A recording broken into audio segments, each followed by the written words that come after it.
एक हाफिज कुरान लड़की ने एक सांप को पैदा किया। जब ये बात गांव वालों को पता चली तो सबकी चीखें निकल गई। हर कोई हैरान और परेशान था कि आखिर ये सब कुछ हो कैसे गया। यह दिल दहला देने वाला वाकया दिल थाम के सुनिए। एक गांव था। इस गांव में हिंदू और मुसलमान दोनों रहा करते थे। इस गांव में एक लड़की थी जो कि हाफिज कुरान थी, बहुत ही नेक और पाकीज़ा थी। अल्लाह पाक ने उसको बहुत ही हसीनो जमील बनाया था। अल्लाह पाक ने इसको हुस्न के साथ साथ अखलाक से भी नवाजा था। वह अपने माँ बाप की इकलौती बेटी थी। इस गांव में एक छोटा सा मदरसा था जहाँ पर कुरान पाक को हिफ्ज़ करने के लिए वो अपनी बाकी सहेलियों के साथ वहाँ पर जाया करती थी। और रास्ते में आते जाते लोग उसके हुस्न को देखकर उसके आशिक हो चुके थे। लेकिन एक मर्तबा अल्लाह का करना ऐसा हो गया कि एक हिंदू लड़के ने उसको देख लिया। उसको देखते ही उसका दीवाना हो गया और किसी न किसी तरीके से उसकी कुर्बत को हासिल करना चाहता था। उसको पाने के तरह तरह के मंसूबे बना रहा था, मगर अल्लाह ताला को यह मंजूर नहीं था कि एक हिंदू की शादी एक मुसलमान हाफिज कुरान लड़की से हो। इस लड़की की शादी एक मुसलमान से हो गई। वह लड़की अपने घर घर में बहुत ज़्यादा खुश थी, मगर वह हिंदू लड़का हसद की आग में जल रहा था और गुस्से से बार बार चीख के बोल रहा था कि अगर यह मुझे नहीं मिली तो मैं इसको किसी और का होने नहीं दूंगा। इस बस्ती में एक बहुत बड़ा जादूगर था। वह उसके पास गया और जादूगर को जाकर पूरा वाकया सुनाया। जादूगर ने इस हिंदू लड़के को एक चिल्ला बताया जिसको इसने काटना शुरू कर दिया और वह जंगल में उसके साथ बैठकर चिल्ला काटने लगा। अब उस हिंदू लड़के ने इन दोनों मियाँ बीवी पर काला जादू करना शुरू कर दिया और आहिस्ता आहिस्ता इस लड़की से उसका शौहर दूर होना शुरू हो गया। इस लड़की की शादी को 6 साल हो चुके थे, मगर अभी तक औलाद नहीं हुई थी। एक तो अल्लाह ने उसको औलाद ना दी, दूसरा उसका शौहर उससे दूर हो रहा था और वह दिन रात रोती रहती और अल्लाह ताला से दुआ करती। और फिर एक दिन उसके घर एक मुलाजमत थी। इसने उसको रूहानी इलाज का कहा। वह अपना रूहानी इलाज कराने लगी। अल्लाह पाक की रहमत हो गई। अल्लाह पाक ने उसको बहुत ही खूबसूरत बेटी से नवाजा। इस बेटी को पूरा घर बहुत ज़्यादा प्यार और मोहब्बत करता था, लेकिन इस बेटी का बाप उस बेटी से बहुत खींचा खींचा रहता था। वह अपनी बच्ची को देखना भी पसंद नहीं करता था। वह औरत इस बात से भी बहुत ज़्यादा परेशान थी कि मेरा शौहर अपनी बेटी को क्यों नहीं प्यार करता, मगर फिर भी वह अल्लाह का शुक्र अदा करती रहती कि अल्लाह पाक ने बेटी दी है तो अल्लाह पाक खुशियाँ भी ज़रूर देगा। इसके बाप के दिल में इसकी बेटी की मोहब्बत ज़रूर पैदा होगी। अब वह बच्ची 10 माह की हो चुकी थी। एक मर्तबा उसके घर में एक अल्लाह के दरबार से एक फ़कीर आया। इस फ़कीर ने इस लड़की के दरवाजे पर आवाज़ लगाई कि है कोई अल्लाह का नेक बंदा जो इस भूख फ़कीर को खाना खिलाए। जब इसने यह आवाज़ सुनी तो उसने अपने मुलाजिम को कहा कि इस फ़कीर को खाना देकर आओ। जब वह मुलाजिम खाना देने के लिए गया तो उस फ़कीर ने कहा कि मुझे तुमसे नहीं, तुम्हारे घर की मालकिन से भी मिलना है।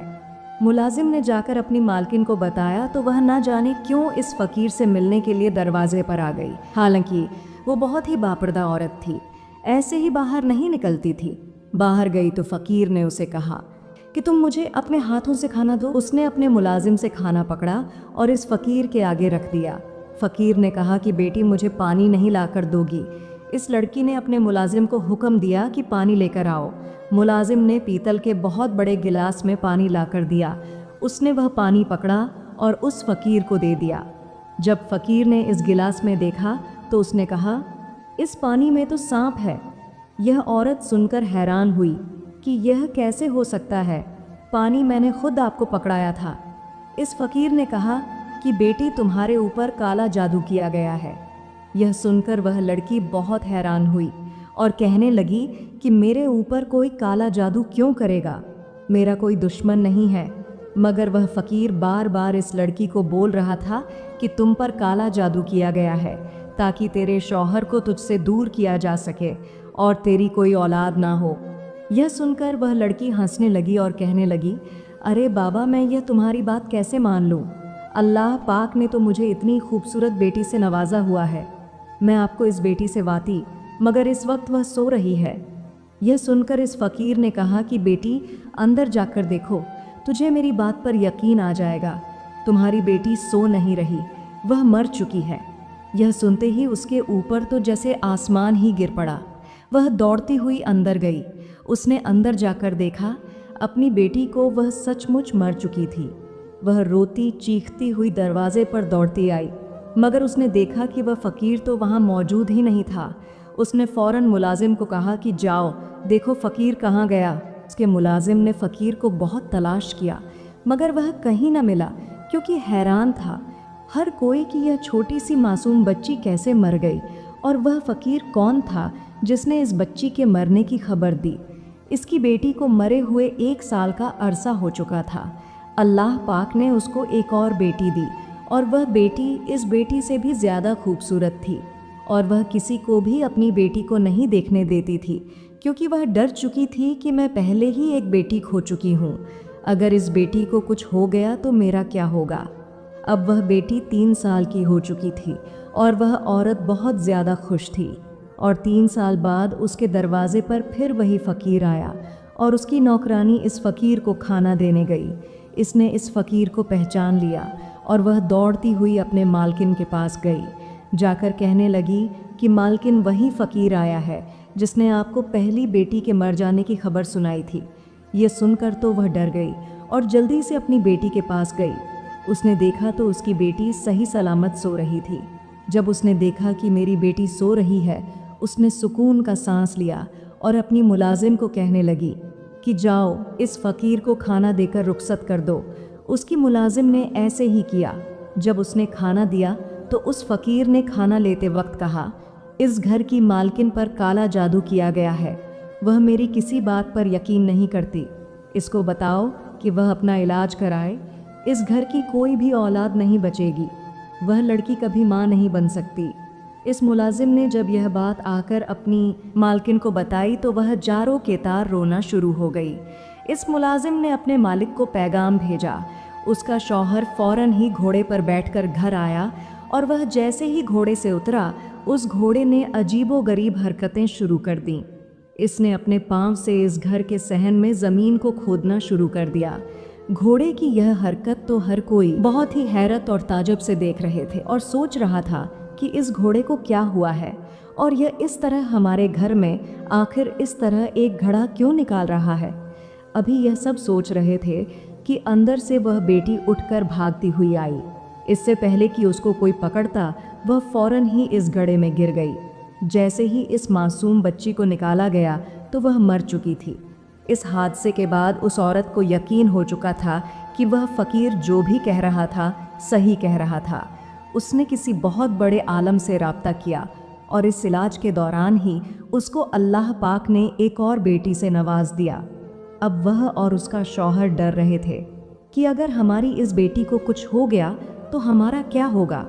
लेकिन इस बेटी के साथ जो हुआ वह पहली 2 बेटियों से भी ज़्यादा खतरनाक था, और वह इस तरह कि इसका शौहर अपनी बेटी को लेकर और अपनी बीवी को लेकर इस आमल के पास जा रहे थे, जहाँ से उन्होंने अपना इलाज करवाया। जंगल में से गुजर रहे थे कि रास्ते में एक उड़ती हुई चील आई। इस बच्ची को इसकी माँ से वो चील छीन कर ले गई, और वह उसको आसमान की तरफ लेकर उड़ती जा रही थी, और वह दोनों बेबसी से अपनी बेटी को देख रहे थे। उड़ते उड़ते चील से वो बच्ची नीचे गिर गई, और इतनी ऊंचाई से वो बच्ची नीचे गिरी थी कि बच्ची को ज़मीन पर गिरने की देर थी कि इसके जिस्म के टुकड़े टुकड़े हो गए। यह देखकर दोनों माँ बाप ऐसे तड़प रहे थे कि जैसे कोई मछली बना पानी के तड़पती है। आखिर हमारी बेटी को कौन मार रहा है, हमारी बेटियों को क्या हो गया। अब वह औरत बहुत ज़्यादा रोती हुई अपनी आंखों के सामने इसने 3 बेटियों को मरते देखा। इससे ज़्यादा एक माँ के लिए और क्या सदमा होगा। यह एक माँ का तहम्मुल थी। वो बड़े ही तहम्मुल और सब्र से अल्लाह की इबादत करती और दुआ करती और पूछती कि ए मेरे अल्लाह, इसमें तेरी क्या हिकमत है। आखिर मेरा कौन दुश्मन है, यह राज क्यों नहीं खुल रहा। इस फ़कीर ने यह तो बताया था कि इसके पर काला जादू हो रहा है, मगर यह नहीं बताया था कि इसके ऊपर काला जादू करने वाला कौन है। इसका शौहर तो पहले ही इससे दूर हो चुका था। अब तीन तीन बेटियों की मौत पर घर वाले उसको बहका लगे कि बेटा तेरी ये बीवी तो मनहूस है, इसके यहाँ जो भी औलाद पैदा होती है मर जाती है। हमें बेटा चाहिए जो कि हमारे ख़ानदान का वारिस बने। अगर अल्लाह ने इसकी कोख से हमें बेटा भी दे दिया तो यह ना हो कि वह भी मर जाए, तो ऐसा कर दूसरी शादी कर ले। इसके शौहर के दिल में यह दूसरी शादी का ख्याल आना शुरू हो गया, लेकिन अल्लाह का उस दिन ऐसा करना हुआ कि इसके दरवाजे पर फिर वही फ़कीर आया। इसने दस्तक दी और फ़कीर ने आवाज़ लगाई कि कोई है जो अल्लाह के इस बंदे को खाना खिला सके। जब इस मुलाजिम ने दरवाज़ा खोला तो उसने देखा, वह हैरान रह गई और फ़ौरन से जाकर अपनी मालकिन को बताया। वह मालकिन रोती हुई इस फ़कीर के पास आई और कहने लगी कि अब तू क्या लेने आया है तू जब जब मेरे दरवाजे पर आता है मेरी औलाद को लेकर चला जाता है। अब मेरे पास तुझे देने के लिए कुछ नहीं रहा, मैं खाली हाथ हो चुकी हूँ, मैं कभी भी माँ नहीं बन सकती। तूने सही कहा था। वह रोती जा रही थी और इस फ़कीर को बातें करती जा रही थी।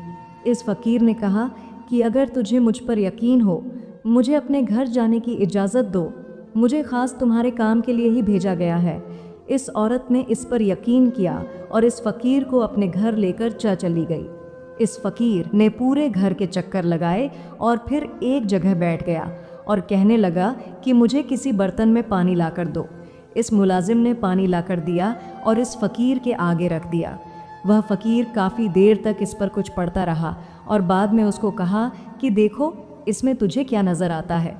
इस लड़की ने जब देखा तो वह हैरान रह गई।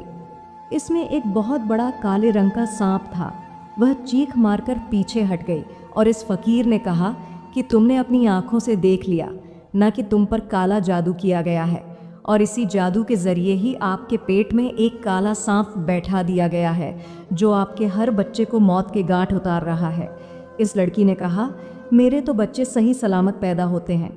इस फ़कीर ने कहा कि हाँ, तुम्हें खुशी ज़रूर दी जाती है मगर तुमसे छीन ली जाती है। इन बच्चों की ज़िंदगी नहीं होती, इन बच्चियों को मारने वाला कोई नहीं है। यह सांप है। यह काला जादू आप पर एक हिंदू लड़के ने करवाया है। शादी से पहले ही वह हिंदू लड़का आपको देखते ही आपका दीवाना हो चुका था। जैसे ही आपकी शादी किसी और के साथ हुई, वह गुस्से से पागल हो गया और हसद की आग में जलने लगा और इसने काले जादू करने शुरू कर दिए। उसने आमल के पास जाकर एक बहुत बड़ा मंत्र सीखा और 40 दिन तक उसका चिल्ला काटता रहा। अब हर रोज़ वह आपके और शौहर के दरमियान जुदाई डालता रहता है और इसी वजह से आपका शौहर आपसे दूर हो गया। आपसे बहुत ज़्यादा मोहब्बत करता था, मगर इस जादू की वजह से आपका शौहर भी आपसे दूर हो गया, आपसे नफ़रत करने लगा है। इसे हिंदू लड़के ने आप पर बहुत ही गंदा अमल किया है, जिससे कभी भी आप अपने शौहर को औलाद का सुख नहीं दे पाओगी। अगर तुम चाहती हो कि तुम्हारी औलाद ज़िंदा रहे तो इसके लिए तुम्हें बहुत ही सख्त मुश्किल से गुज़रना होगा। वह लड़की तो अल्लाह की नेक बंदी थी, हाफिज़ कुरान थी। उसके दिल में कभी भी यह ख्याल ना आया कि यह किसी के साथ बुरा करें, और फिर इसके साथ क्यों बुरा हो रहा था। वह अल्लाह उसका इम्तिहान ले रहा था। वह यही सोचती रहती थी, या फिर कोई और उसके पीछे लगा हुआ है। अब जब उसको पता चल चुका था कि उसका दुश्मन कौन है, तो वह कहने लगी कि मैं हर मुश्किल से गुज़रने के लिए तैयार हूँ। इस फ़कीर ने कहा कि सोच लो, ये बहुत मुश्किल काम है। वह लड़की कहने लगी कि मैं तैयार हूँ।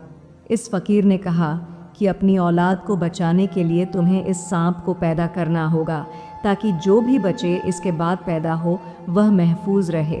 पहले तो वह घबरा गई, लेकिन फिर उसे अल्लाह की ज़ात पर बहुत यकीन था, इसलिए वह यह अजीबो गरीब और नाकाबिले बर्दाश्त काम करने के लिए तैयार हो गई।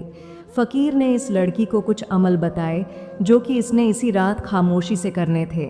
जब उसका शौहर आया, उसने पूरी बात अपने शौहर को बताई तो वह कहने लगा कि तुम्हें यकीन है कि वह फ़कीर सच बोल रहा है, तो औलाद की खातिर इतना ख़तरा क्यों मोल ले रही हो? एक सांप को अपने पेट में क्यों पाना चाहती हो? इस लड़की ने कहा कि आज तक जो कुछ भी हुआ, इस फ़कीर ने जो कहा वह सच है और सब तुम्हारे सामने है, और तुम्हारे दिल में भी मेरे लिए इसी शख्स ने नफ़रत पैदा की है। मैं यह अमल करके रहूँगी, चाहे इसके लिए मुझे कुछ भी करना पड़े। और फ़कीर ने मुझे कहा था कि यह सांप तुम्हारे पेट के अंदर मौजूद है और इसने कहा था कि जैसे ही तुम इससे मोहब्बत के इजहार करोगी कि यह मेरा बेटा है और मैं इसको पैदा करना चाहती हूँ, और फिर यह बढ़ना शुरू हो जाएगा। मतलब यह कि किसी भी तरीके से मुझे सांप को अपने पेट से निकालना होगा। इस फ़कीर ने उसे साथ के साथ कुछ वज़ाइफ भी बताए थे, जो कि बगैर किसी से बातचीत किए हुए रात की तारीख में तन्हा बैठकर करने थे। अब इस लड़की ने इस सांप को बड़े ही मोहब्बत से यह बात कही कि मैं तेरी माँ हूँ और तुझे पैदा करना चाहती हूँ और इस दुनिया में लेकर आना चाहती हूँ। यह बात सांप ने सुन ली और वह बढ़ना शुरू हो गया, और उसने एक दाई को भी अपना सारा वाक़या बताया और पूरी बात अच्छे से समझा दी कि मेरे यहाँ जो बच्चा पैदा होगा वह कोई आम बच्चा नहीं होगा, एक सांप होगा। जैसे ही वक्त आया और उसने एक सांप को जन्म दिया, लेकिन क्योंकि उसने वज़ाइफ पढ़े थे इसलिए वो सांप मरा हुआ पैदा हुआ। और सांप अकेला नहीं था, उसके साथ एक बेटा भी पैदा हुआ था जिसका रंग नीला था। इसका बेटा अपनी पैदाइश से पहले थोड़ी देर बाद ही मर गया। एक माँ के लिए इससे ज़्यादा तकलीफ़ क्या होगी कि वह अपनी आँखों के सामने अपनी तीन बेटियाँ और एक बेटा मरते देख चुकी थी। लेकिन वह सांप को अपने सामने देखकर सच में हैरान थी कि किस तरह इसने इतने बड़े सांप को अपने पेट में पाला और उसको पैदा किया। अब यह अल्लाह ही इसकी मंजिल को सान कर सकता था। इस वाक़े को ठीक 1 साल के बाद अल्लाह ताला ने उसको एक बहुत ही खूबसूरत बेटे से नवाजा। वह फ़कीर इसके दरवाज़े पर फिर आया और उसने सदा लगाई। वह दौड़ती हुई दरवाज़े पर आई और कहने लगी कि बाबा, मुझे कोई बुरी खबर सुनाने के लिए तो नहीं आए। अगर अब मेरे साथ कुछ बुरा हुआ तो शायद मैं बर्दाश्त ना कर सकूं और मर जाऊं। मैं तो अपने बेटे के लिए हमेशा इसकी सेहतमंद और इसकी ज़िंदगी की दुआएं मांगती रहती हूं। अल्लाह के आगे गिड़गिड़ा रहती हूं कि अल्लाह मेरे बेटे को ज़िंदगी दे। इससे फ़कीर ने कहा कि बेटी, मैं तुझे बुरी खबर नहीं बल्कि एक अच्छी खबर सुनाने के लिए आया हूँ। वह हिंदू लड़का फिर से तुम्हारे ऊपर काला जादू कर रहा था, मगर ये काले नाग ने उसको डस लिया और उसके साथ जो कामिल था उसको भी डस लिया। यह सब जादू सिखाने वाले का काम था, उसको भी डस लिया और वहीं वह दोनों मर गए। इस तरह अल्लाह पाक ने तुम्हारे दुश्मनों को मौत के घाट उतार दिया और अल्लाह पाक ने तुम्हारे ऊपर कर्म कर दिया। अल्लाह पाक तुम्हारे बेटे को ज़िंदगी देकर और तुम हंसी खुशी ज़िंदगी गुजारोगे और तुम और तुम्हारा बेटा ही इस जायदाद का वाहिद वारिस बनेगा। यूं एक हाफ से कुरान लड़की अब अल्लाह का शुक्र अदा करने लगी और अपनी ज़िंदगी हंसी खुशी गुजारने लगी। अगर अल्लाह ताला पर इंसान का यकीन हो तो फिर अल्लाह पाक उसकी हर मुश्किल को हल कर देता है। सुभान अल्लाह। आखिर में अल्लाह पाक से दुआ है कि अल्लाह पाक हमें तमाम मुश्किलात और परेशानियों से दूर रखे। आमीन। प्यारे दोस्तों, वीडियो अच्छी लगी है तो उसे लाइक भी ज़रूर कीजिएगा और इस वीडियो को अपने फ्रेंड्स एंड फैमिली के साथ शेयर करना भी मत भूलिएगा। अगर आप लोग हमारे चैनल पर नए हैं तो हमारे चैनल मोरल स्टोरी वॉइस को सब्सक्राइब भी ज़रूर कीजिए और हमारी फैमिली का हिस्सा बन जाइए। शुक्रिया।